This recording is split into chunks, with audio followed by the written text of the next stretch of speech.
in different languages.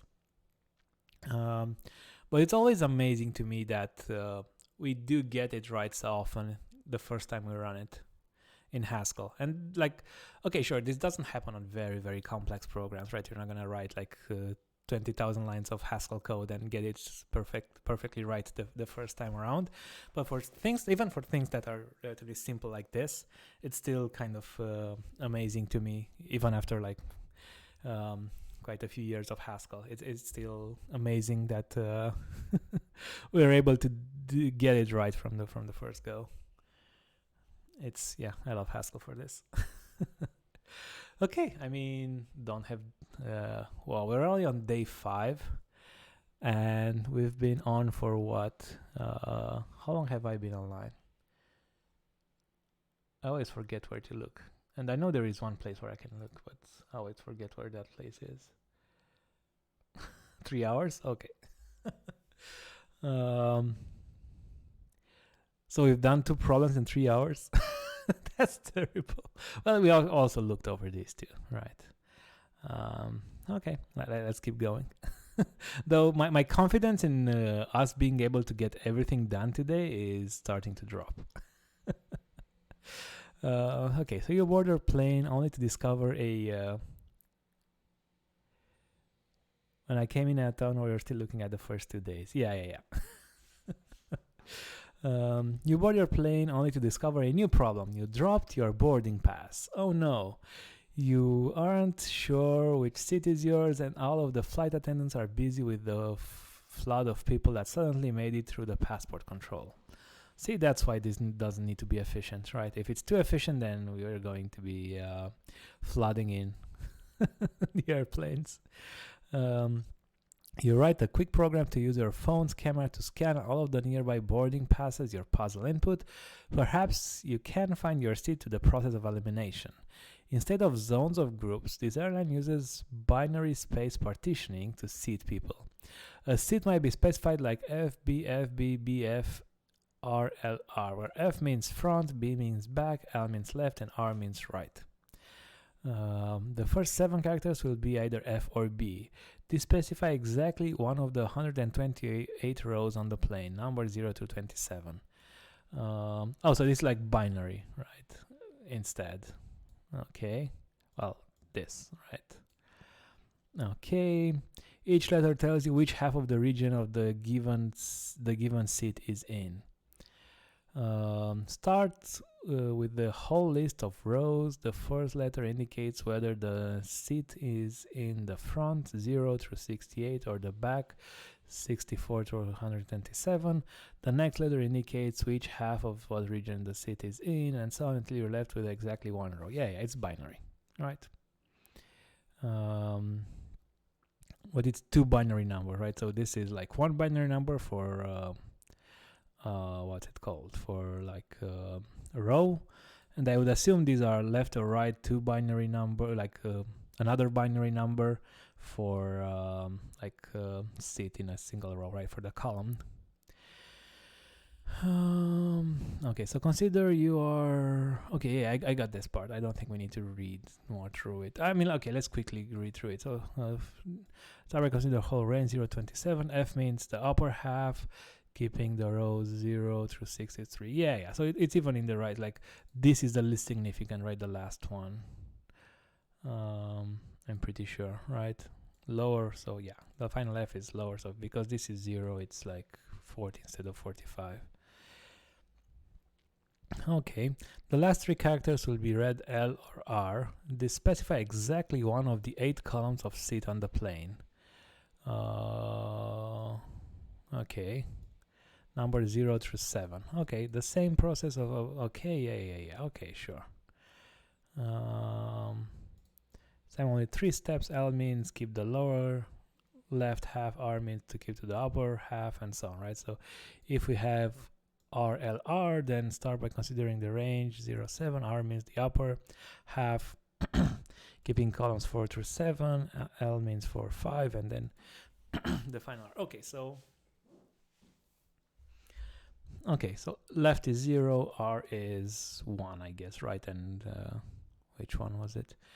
F is 0, B is 1, I guess. Yeah. Okay, so deconing reveals that this is seat at row 44, column 5, sure. Every seat also has a unique seat ID. Multiply the row by 8 and then column. And then add the column. Okay. This example, this has the ID 357. Okay.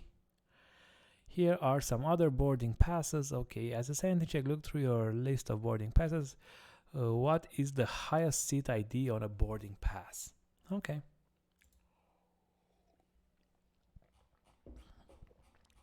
So I'm fairly sure we can just parse this into a pair of numbers, right? Like row and column. And then we can do whatever. So this is day 5 one. Okay.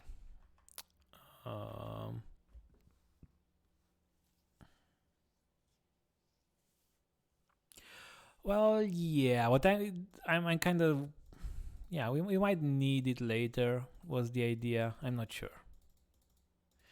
I mean, from the seat ID, yeah, you cannot get back yeah, you can go back. So yeah, that was the idea. Oh yeah, div mod, yeah, maybe, yeah, I think you're right. Maybe. Okay, so, oops. Actually, we can just create a new file called day 5.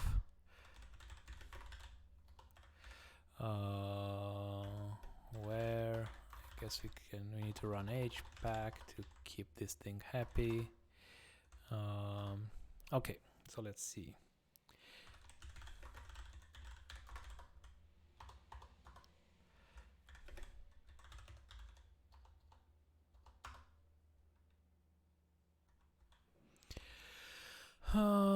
Okay, so how do we parse? Well, let's think about our type first. I mean, I know what you're saying about but I kind of still would like to keep them separate. I don't want to do the computation in the parser at the very least. I don't know why. So I'll just do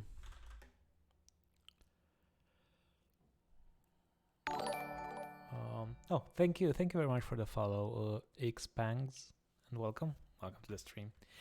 Okay, so but I do like creating data types, right? So this is a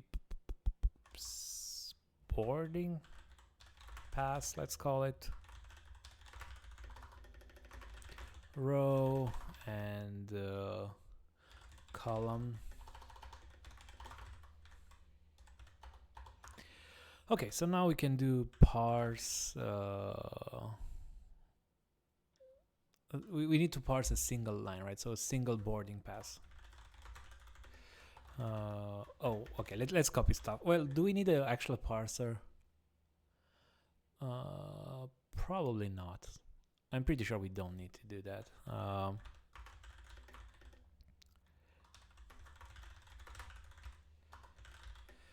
So we need to do read file, which is day 5 1, and then let's do a like kind of helper. I totally mistyped this. Okay.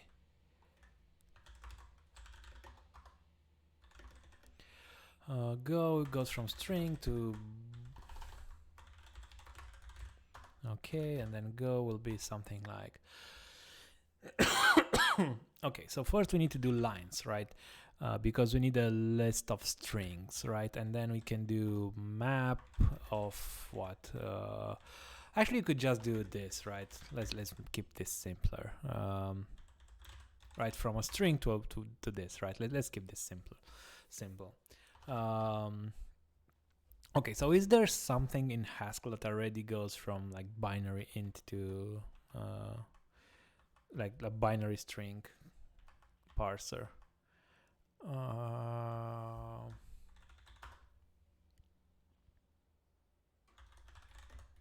Wait. Is there something that does? Oh, hex string to in decimal. String to int. Because if that were the case, then we could probably just replace the letters with 0 and 1, right? And then use that, because that's, I mean, it's not too hard to implement, but why reinvent the wheel? Maybe binary string to int. Nope. Something with binary. But it's kind of, it needs to be a binary string, right? It's, yeah, okay. I mean, we can do it ourselves, I guess.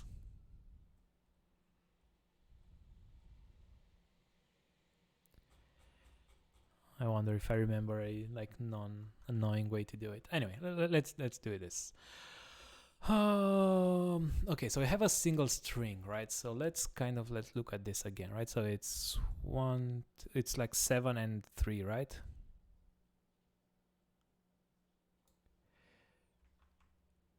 Of course it does. Well, it has, okay, let me see.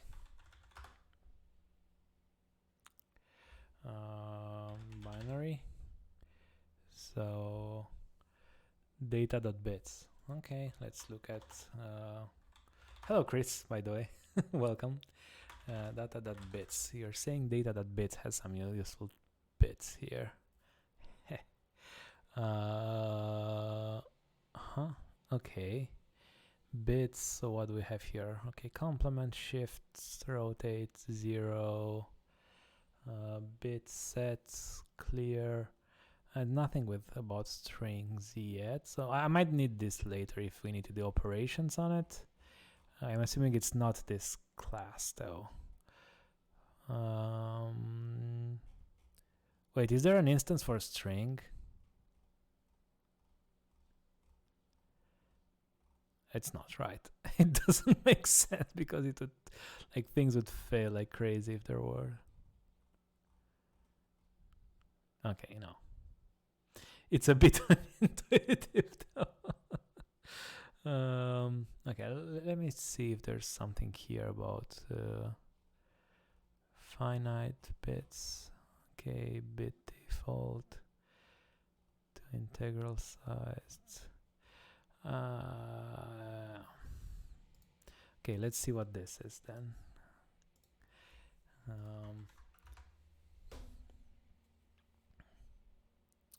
So binary parses an integer binary representation. Binary expected to be a non-empty sequence of zeros and ones, and we get back an A, which is num A. Okay, yeah, let's just use megaparsec then. It's gonna be a lot easier. Okay, so let's scrap all of this. Let's go back to our like megaparsec template and just copy everything over. And by everything I mean just this bit. Okay, cool. Let's kill passport. Okay, so it's in Lexer, right?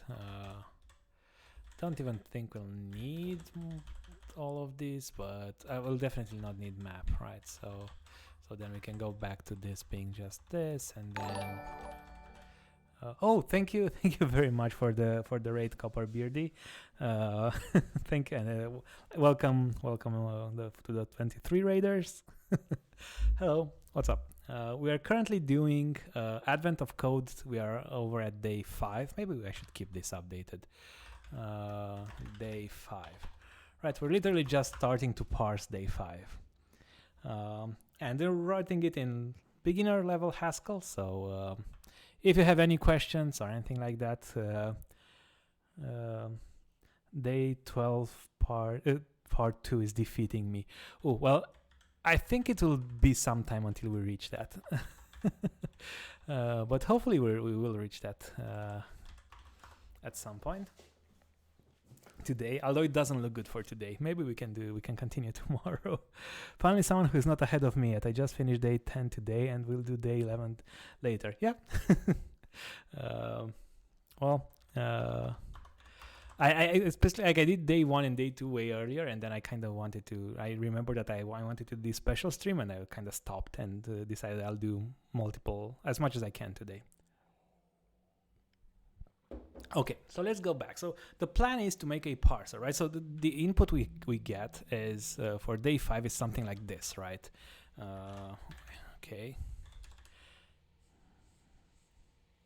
Have done 12 DM me if you need, you want some advice. Yeah, cool. Yeah, that sounds good. Okay, so we need to parse something like this, right? And what we know is like there are like seven digits here, whoops, and then 7. I cannot type today, and then 3 digits here.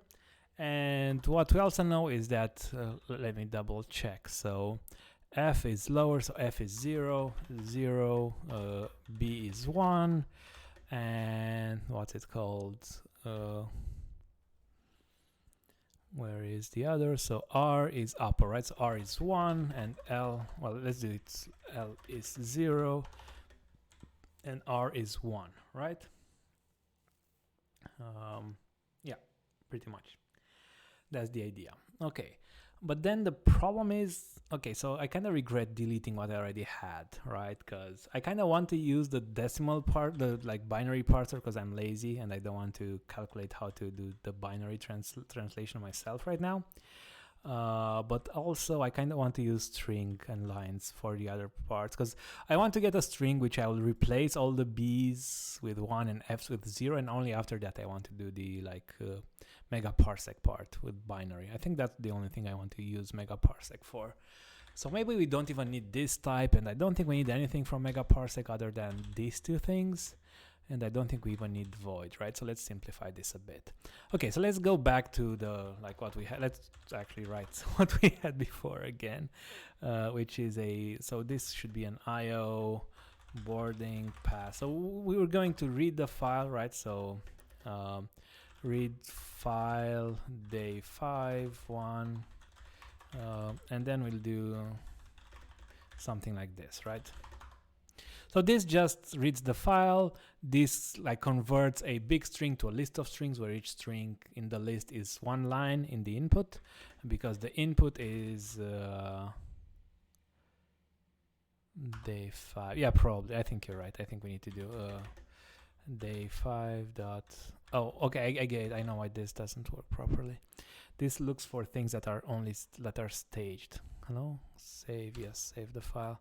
So I need to track everything too, well, except this file. So maybe we don't track this and this and this. Okay. Okay, so now we should find day 5. There we go. Right, so like each line looks like this, right? So lines just give me a string on each line, and then also removes the new line, so we don't need to deal with that. So I need to do a map go, where this go function will be a function from string to boarding pass, right? Now technically this could fail, but we'll assume that they won't, and in case they fail, we'll throw an error or something, right? So I have an input, and then we want to go something like m.parse maybe. Maybe. Oh wait, but we still need to like split this input, right? So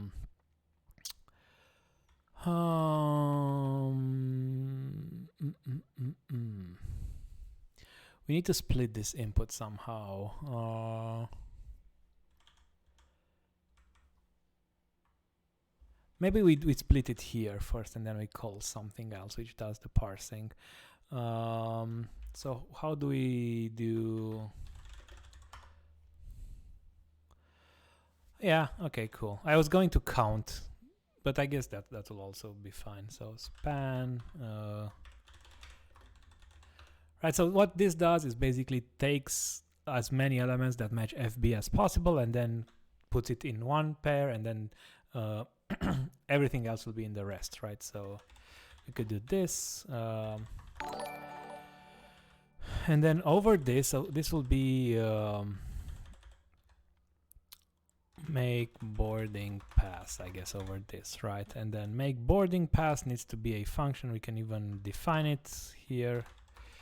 Hello, Code B9. Yeah, I totally agree. I love Haskell. I never remember what the take drop in one function is called. Yeah, me either. So we can just use this instead. What's the problem here? ambiguous. Oh.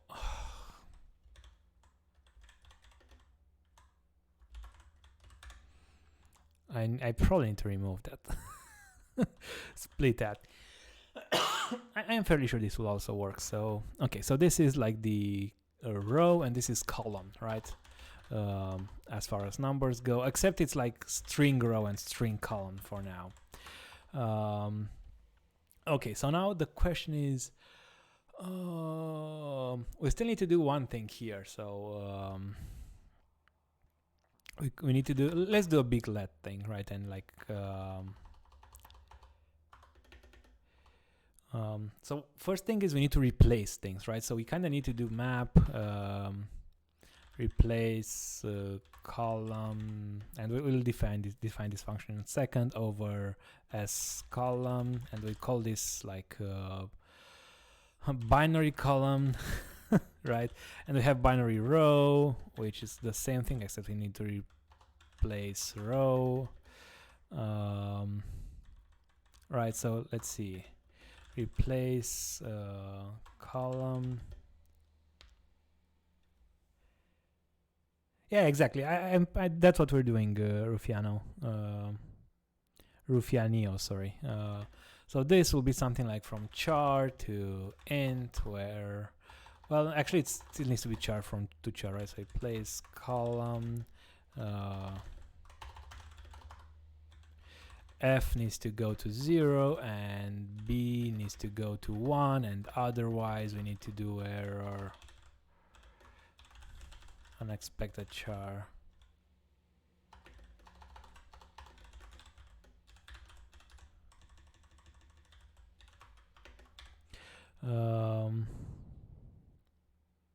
Yeah, you're right, 1 and 0. Like that, characters, yep. And then we need to do the same to replace row, except it's slightly different because we need to do L is 0 and R is 1. Expected, yeah, we can keep the same. Well, let's do unexpected column and row, just so if we do find it, it will be easier for us to find what the problem is. Okay, in case m dot parse maybe l dot binary over, oh, we need to do both of them, right? So maybe we can do case, yeah, that's probably going to make it easier. Although since we're doing show, it will still do this, right? So it will still be readable, but yeah, not as nice. So I agree. Right, so okay, let's do this instead. So binary for b column, and then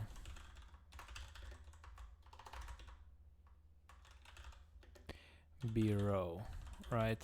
So okay, this is just a trick to kind of do both of them at the same time, right? So basically what we're trying to do here is we want to get a pair of like the column and the row in a tuple, right? And this is a trick to like run both of them at the same time. If any of them fail, then we'll get a nothing. If one of them succeeds, then we'll get a just what's it called, adjust tuple, right? So it doesn't like the indentation, I guess. I think we need to do some of this, or maybe it needs to be here. Okay, I'll try to make it better in a second. So if we have a just of column and row, then we can do a boarding pass.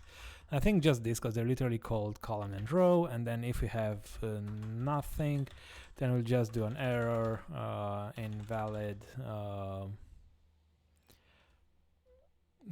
boarding pass or whatever. Okay, what's the problem here? Ambiguous.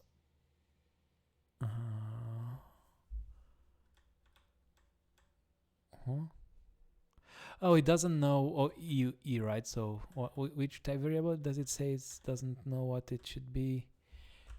Can you show me the error again? Okay, so the error type. Which type variable is the error type? It's the first one. So what if we do this instead?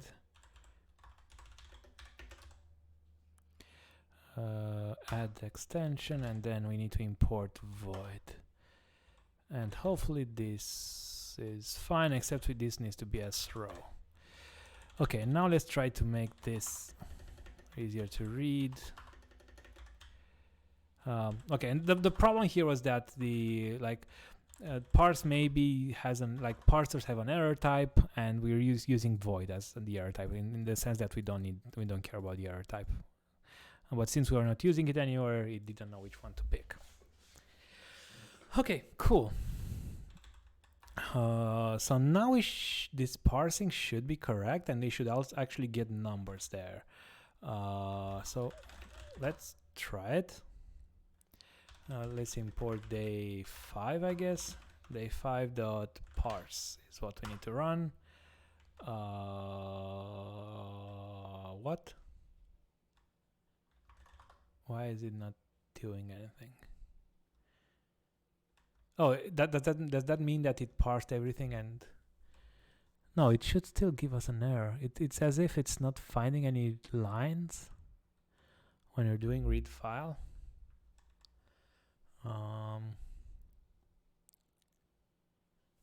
That's very weird.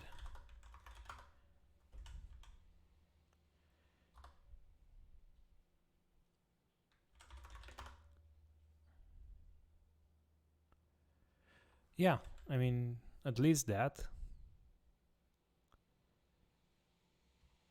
It's as if it's loading a different file or something. Although the type is correct, right? When we're doing type for boarding pass.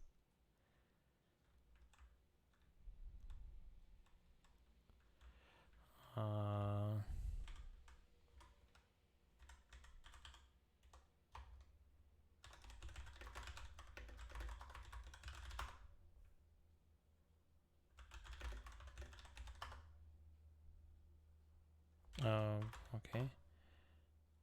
Oh, now it's saying no instance for show. Okay. Is it not evaluating parse? But why would it... Wait, why would it do that? I've never seen this before. Okay, I mean, let's try it again now. Okay, so we are getting... Oh, so it's not... Why is it not evaluating it?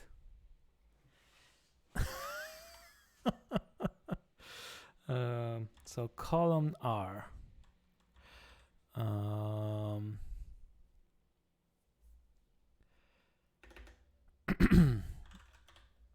Okay, so let's do reads the file and then has a lazy value that you don't use. Oh, so the reading of the file is lazy or what? That was weird. But like, shouldn't GACI try to evaluate it and to show boarding pass, like the type, like the value for it? Yeah. Anyway, it's fine. Let's double check this span thing.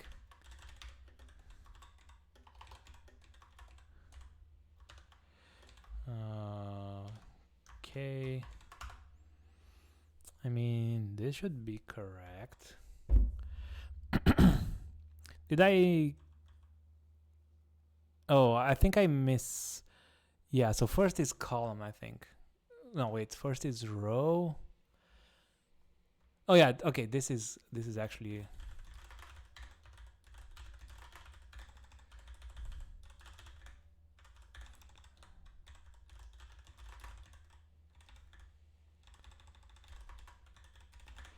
Yeah, the names are wrong, right? Because row, there are more rows, right? And then there are front and back, and columns are left and right. But this is correct. Rows are the first one, so it's FB for rows, and column, and then column and row, column. Yeah, it looks right. Okay, so let's try this now. Okay, cool. Okay, cool. So now let's do the actual computation. So we need to do what? Let's do a run, which is an IO unit. Run, we'll do something like parse, and then I don't know, go. Oh, so what do we need to find? What is the highest ID? Okay, let's do like solution 1.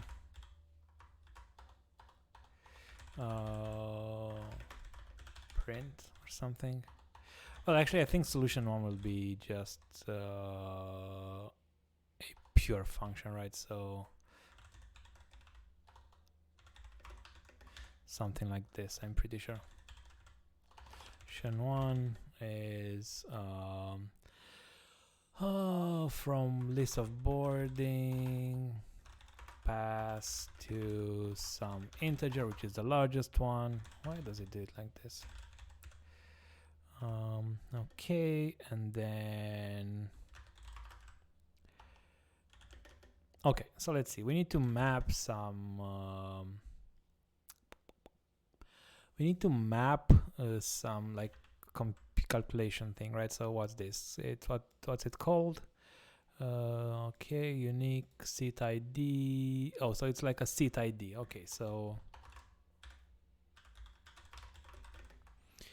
okay, and then we need to find the max. Is there like there should be like maximum? That looks like the thing we want. Okay. So it's from boarding pass to int.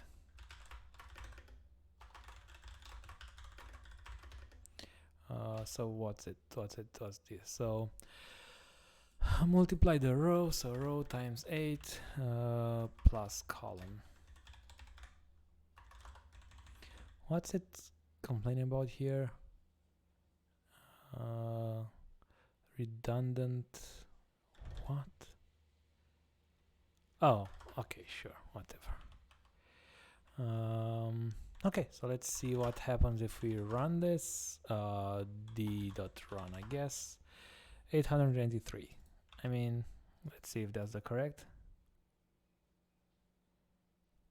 My list day 5 is 42 lines. I would have expected Haskell to be even more terse. Yeah, it can be. It can definitely be. I'm trying to make it readable as possible. Right? So, but you can definitely make this a lot terser if you want to. And yeah, like iBot probably has that. Cool. We got the right solution. Okay, so let's see what's part 2. So the fasten seatbelt sign have turned on. Time to find your seat. Oof, I would have hoped that would have happened sooner. It's a completely full flight, so your seat should be the only missing boarding pass in your list. However, there's a catch. Some of the seats at the very front and back of the plane don't exist on this aircraft, so they'll be missing from your list as well. Your seat wasn't at the very front or back, though. The seats with ID +1 and -1 from yours will be in... The seats with IDs +1 and -1 from yours will be in your list. What is the ID of your seat? Oh, so it's like not the first or the last or something, right? There has to exist a seat which is ID +1 and ID -1 from mine. Is that the idea? I mean, this seems a bit...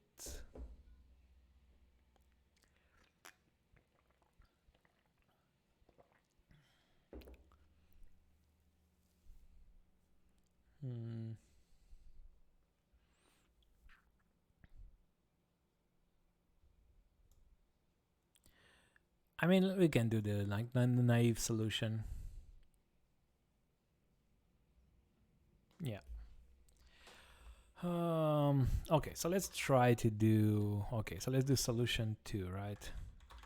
I'm fairly sure iBot means Haskell. Yeah. So let's do solution 2. So which is your ID? Okay, cool. Okay, so first thing we definitely need to do like this map, right? For where is it? Seat ID over BP, right? So that's all the seat IDs. Okay, so we do this, right? So now we have a list of seat IDs, and we have to, maybe we could even do some, let's see, because like I kind of think beginners appreciate list comprehension, so maybe we can try to do that. Although I fully understand that this is not, maybe we can do this. So let seat seats equals seat ID BP, and then we can use that. And this is probably not going to be a very efficient solution, but we can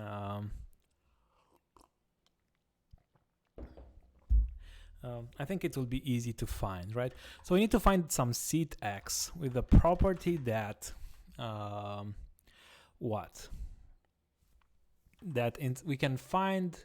So okay, X is in seats, right? So there is a seat called X, right? We like with the number X, and that we find seats +1 and -1 for this, right? So X +1 LM seats, and X -1.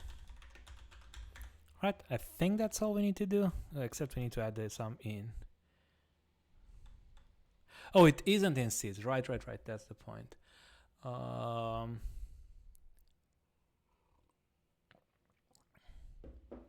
Well, maybe we think about it differently. So for every seat here, we want. Let's think for a second.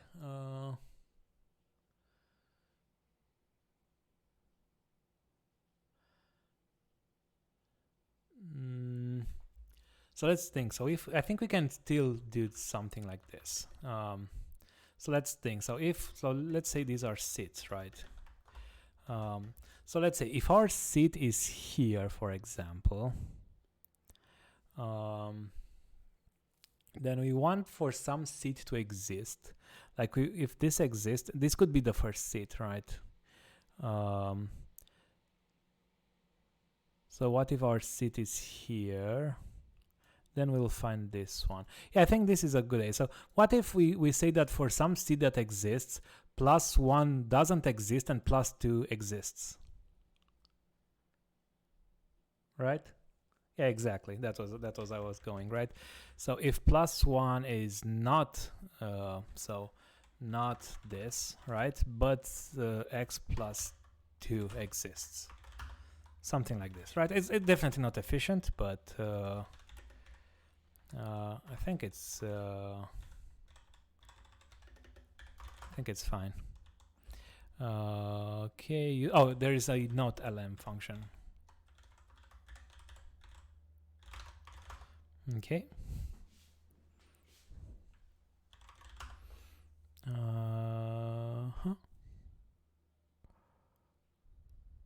Well, okay. So I need to return X +1 first thing.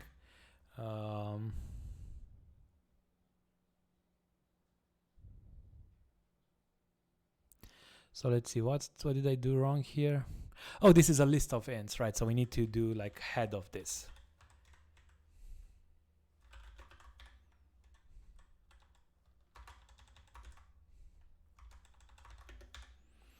So all I need to do is the next ID.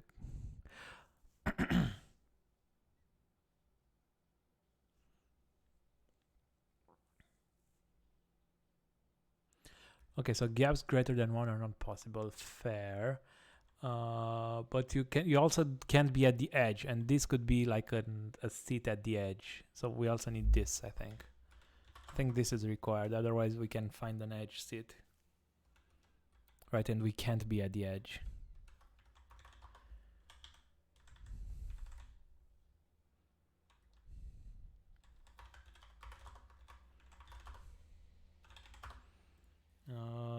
Oh, okay, I always forget. So 532, let's see if that's the correct answer. Cool. Yeah, that is the correct answer.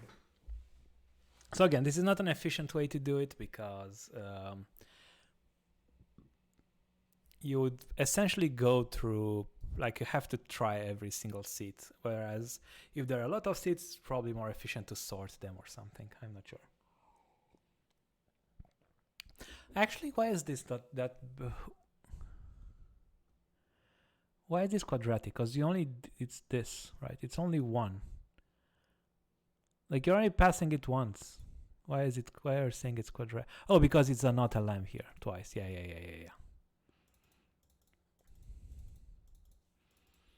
Yeah, you're right. You're right.